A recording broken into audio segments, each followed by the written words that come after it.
En 2 jours, Anders Behring Breivik aura multiplié les provocations. Des larmes, des regrets pour ne pas avoir fait plus de victimes et surtout la lecture d'une déclaration rédigée en prison. Une litanie anti-musulmane et nationaliste que les familles des victimes et les survivants d'Utøya ont dû écouter pendant plus d'1 heure. À la sortie, pas de rage pour ceux qui doivent endurer ce second calvaire, mais de la retenue.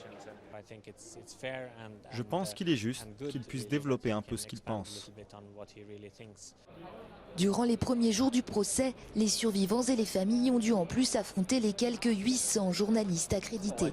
Répondre aux interviews, faire des directs et inlassablement revenir sur cette journée du 22 juillet 2011. Malgré la douleur, les associations de victimes se sont organisées pour répondre à cette énorme demande médiatique. À chaque interruption de séance, certains d'entre eux viennent donc répondre à la presse. Nous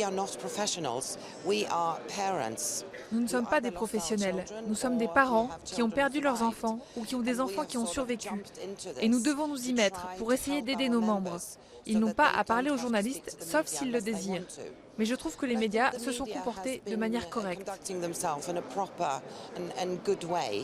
L'un de ses porte-paroles les plus assidus a 24 ans. Thor Sinding Bekedal est un jeune rescapé d'Utøya où il a vu Anders Behring Breivik tirer froidement sur ses amis. Depuis 3 jours, il répond patiemment à toutes les interviews. Maintenant, on peut fermer les portes de sa prison sur ce qui s'est passé. On va pouvoir retourner à nos vies et essayer de se reconstruire. Mais bien sûr, j'y penserai toujours. Les survivants et les familles assistent ainsi au procès du tueur sans appel à la vengeance pour faire leur travail de deuil. Mais pour la Norvège tout entière, le cas Breivik représente d'abord un problème de société qu'il va falloir résoudre.